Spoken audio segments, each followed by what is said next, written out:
of Indians currently lack access to drinking water, and the situation is only getting worse. A rapidly growing economy and a large agricultural sector stretch India's supply of water even thinner. Claro's solar pumps also provide safe drinking water to villages as they are fitted with purifiers. This improves the quality of living as well as health and safety, especially for women who don't have to travel to distant pumps anymore. We have literally 90% of the market share in Bihar itself.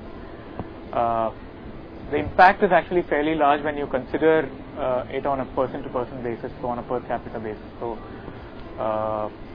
the impact will of course be far larger when the product can be scaled up with a consumer financing solution that's available alongside the product. The convenience aspect for the farmer is also very high, because currently the farmer has to wait for the power to be made available to them, which is either not available at all or basically available only at night, and hence he would have to come out at night and then make sure that the water is made available to the crop in the land. And whenever the water can be pumped, the water is essentially pumped all across the land, and it's not necessarily in the appropriate quantity for that crop. So the use of a solar-based pump basically ensures that the amount of water being used for irrigation is appropriate for the crop itself. I know that you said that the cost of the pump is a lot cheaper than what they would be spending on diesel through the year, but it's still an upfront cost. So how do you convince them, and do they even have the money to give upfront? No, the initial cost is for all these projects is being spent by the government, because government has a mandate to provide the purified water. Earlier the concept was that these all pumps are running from the electricity or the diesel, which is not convenient for the government as well to spend it. So initial momentum we are getting it from the government, but later on now we have seen a lot of inquiries from the local peoples or local societies. Like we have some of the installations we have did it for the small cooperative society where people are supplying the water to the complete village. So that people are also coming, and they have like a lot of funds and all, and people are willing to pay if they get the benefit. So we are seeing the traction on. And you said it saves them a certain amount. If you actually average it out, then per month it's saving them a certain amount as opposed to diesel pumps. Yeah. Right? Which was how much? Depends on the HP, like the 2 HP pump. If like we have a calculation for the spending on the diesel against the agriculture, the peoples are almost spending around 30 to 35,000 rupees per year. So if you can see the actual ROI, you will find it in 3 to 4 years, all the money gets recovered. And these panels are engineered for 35 years and comes under the warranty for 25 years.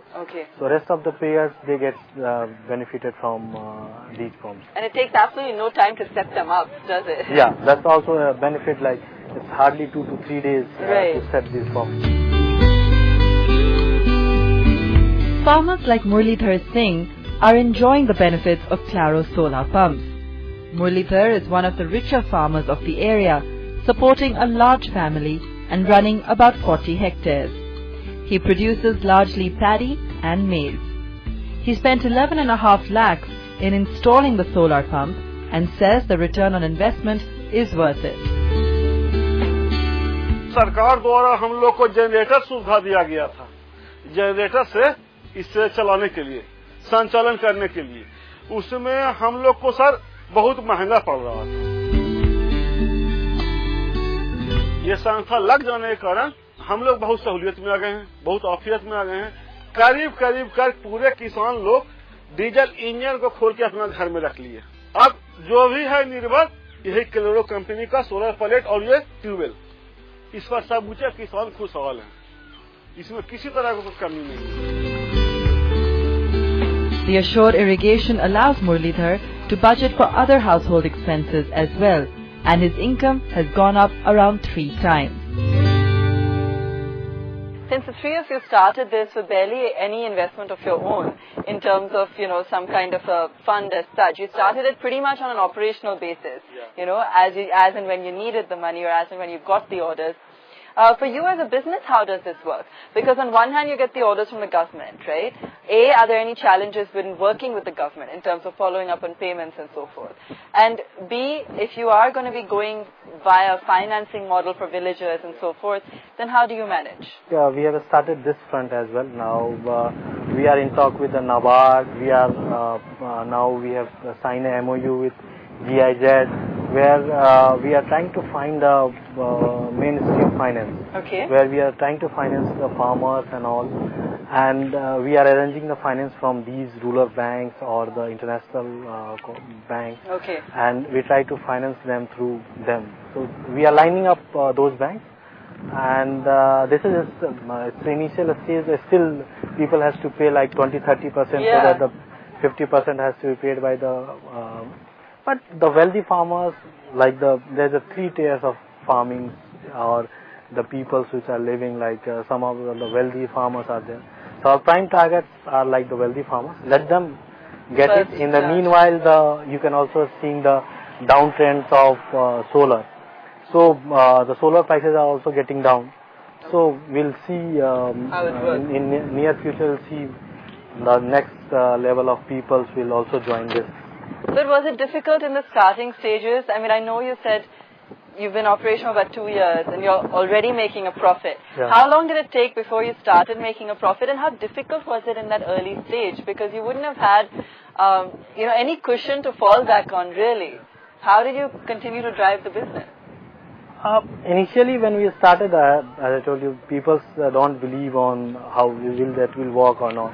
So we established the demo projects, and after that, once the people start seeing and they feel that this will work, then the orders started. Also, the government, which are not willing to spend on these specific pumps, they are also started spending on these pumps. So we start getting the orders, and we always try to, as we are making a great social impact, but still we want to be a profitable venture. Otherwise, if we are not making any profit, our interest get diluted. So from starting, we are making a profit, and we are a for-profit venture. Is social impact the primary objective that you always had, even when you were studying and before you came up with this idea? Yeah, as I told you, social impact was the one thing which we want to do it. Second, also the profit venture. So it was about how to bring them together. So that is how we try to mix them together and try to find out a better solution where we can make it a social impact plus a profitable venture. And especially when you're going out there and trying to find a second rung of management to join you. Do you feel that there are enough people today who believe in the cause? If you are going for a social cause, there is a doubt. I feel it. But if you can go for giving them a better salaries and better perks, then the people are willing to join you. And we found a lot of people from IIT, IIM, and all of those places, and they are working fine, and we are also finding them good for ourselves. Although they are not relevant from the same background, but still, it's manageable, and they are doing it well. Up next, we talk to Gaurav about how he plans to scale up Claro Energy over the next few years.